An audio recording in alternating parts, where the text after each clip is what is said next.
지구촌 최대 현안인 기후위기, 우리 입법부의 대응 현황을 살펴보겠습니다. 김은아 국회 미래연구원 혁신성장그룹장 스튜디오에 모셨습니다. 안녕하세요. 안녕하세요. 이번에 보고서를 펴내셨는데 제목이 기후변화 5대 영향 영역과 적응 입법 아젠더입니다. 그러니까 기후변화가 영향을 미치는 5가지 분야를 꼽으셨더라고요. 네, 맞습니다. 어떻게 선정을 하신 건지 궁금합니다. 네, 그 사회 파급 효과를 판단하는 데는 여러 가지 기준이 있습니다. 이게 얼마나 자주 발생할 것인지, 그리고 발생했을 때 얼마나 위험한지, 그리고 사회적으로 취약성이 얼마나 되는지 그런 것들을 고려를 해야 되는데 각각에 대한 데이터들이 많이 필요한데요. 아직까지 우리나라에는 관련 데이터가 부족합니다. 그래서 저희는 그런 어려움을 우회하는 방법을 좀 찾았고요.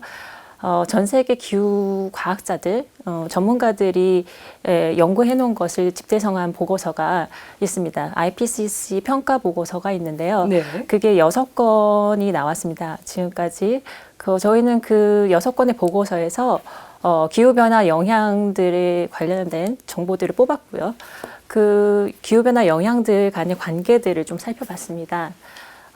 기후변화 영향들이 어떤 것들은 주변 영향들하고 관련된 여러 가지가 관련된 경우가 있고 어떤 경우는 이렇게 주변에서 몇 가지 안 된 것들과 연결이 될 수가 있는데 저희는 이 중심에서 많은 것들과 연관이 되어 있는 그런 기후변화 영향이 파급 효과가 클 수 있다고 보고 그 영역들을 뽑아봤습니다. 그 네. 5가지 영역이 이제 수자원 관리, 해양환경 보전, 그리고 기후 보건, 자연재난 대응, 그리고 식량 공급입니다. 네.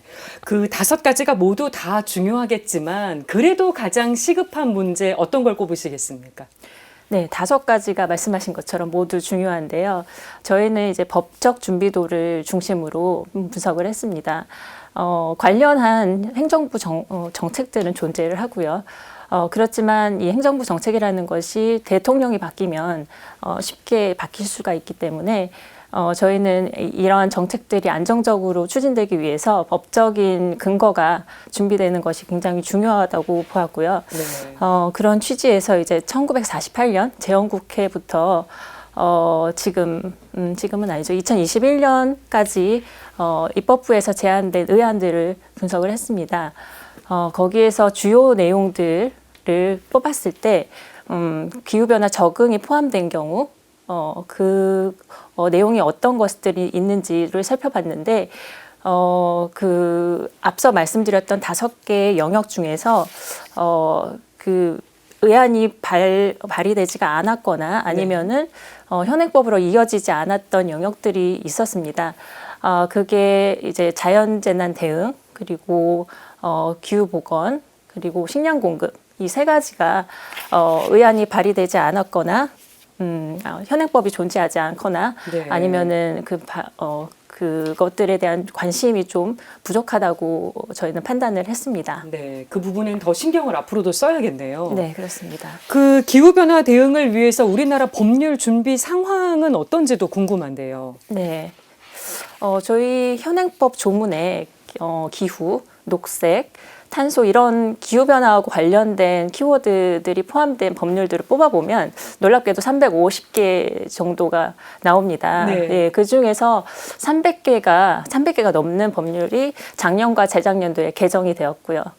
그리고 작년에는 또 중요한 법률이 제정이 되었는데요. 탄소중립 기본법이 네. 또 제정이 되었습니다. 이런 것들을 봤을 때 우리나라는 이제 기후변화 대응에 굉장히 법적으로도 적극적으로 대응을 하고 있는 것으로 볼 수가 있는데 그 내용을 좀 들여다보면 기후변화 적응, 그러니까 어떤 기후변화 영향에 대해서 리스크 관리 차원에서 법안이 발의된 경우는 많이 없습니다. 그래서 그런 차원에서 그 부분들이 좀 부족하다고 보고요.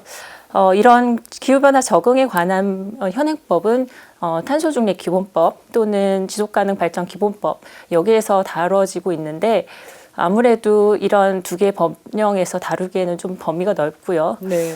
기후변화 완화, 그러니까 탄소 배출을 감축하는 내용에 대해서 다루어져 있는 내용에 비해서 좀 구체성이 떨어집니다. 그래서 이런 부분이 좀 보완이 될 필요가 있다고 생각을 합니다. 지금 뭐 기후변화에 대한 사회적 관심이 워낙 높아서 입법 활동은 어떻게 좀 잘 되고 있나요? 예, 입법 활동이 많이 되고 있죠. 특히나 2020년도와 2021년도는 굉장히 중요한 해였습니다. 우리나라뿐만이 아니라 전 세계적으로 기후변화 대응에 관한 정책들이 많이 발표가 되고 수정이 되었는데 네. 우리나라 같은 경우는 2020년 7월에 K-뉴딜 안에 그린 뉴딜 정책이 포함이 되어 있었고요.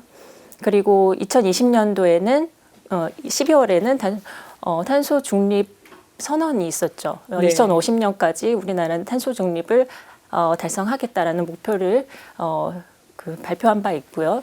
아까 말씀드렸던 바와 같이 2021년도에는 탄소 중립 기본법이 제정이 되어서 전 세계에서 14번째로 탄소 중립을 법제화했습니다. 그래서 굉장히 활발한 그런 입법 활동이 이루어지고 있는데 또 아까 말씀드렸던 거랑 약간 중복이 되지만 기후변화 적응, 우리 사회에 굉장히 많은 영향을 줄 수 있는 그런 곳곳에 우리의 그 삶의 곳곳에 녹아 있어야 될 그런 법령들이 좀 부족한 네.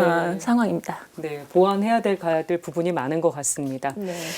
기후변화 대응 이 부분과 관련해서 우리가 좀 눈여겨볼 만한 해외 사례는 없을지 소개해 주실 게 있을까요?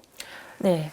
기후변화뿐만이 아니라 환경 정책 전반에 대해서 유럽이 좀 앞서가고 있습니다. 그 유럽이 변화를 만들면 주요 국가들이 그것을 좀 따라가고 있는 그런 패턴을 보여주고 있는데 최근에 좀 논란이 되었던 그 탄소 국경세도 그 한 예입니다.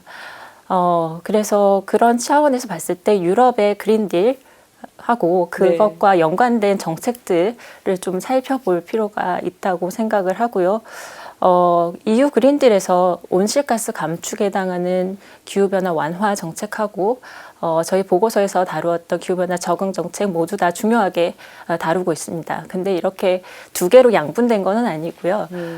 그 어떤 그 녹색 전환이라는 하나의 목표를 위해서 여러 가지 정책 그 수단들이 이렇게 유기적으로 잘 그 지원을 하고 있는 그런 모습, 저는 그런 인상을 받았습니다. 네.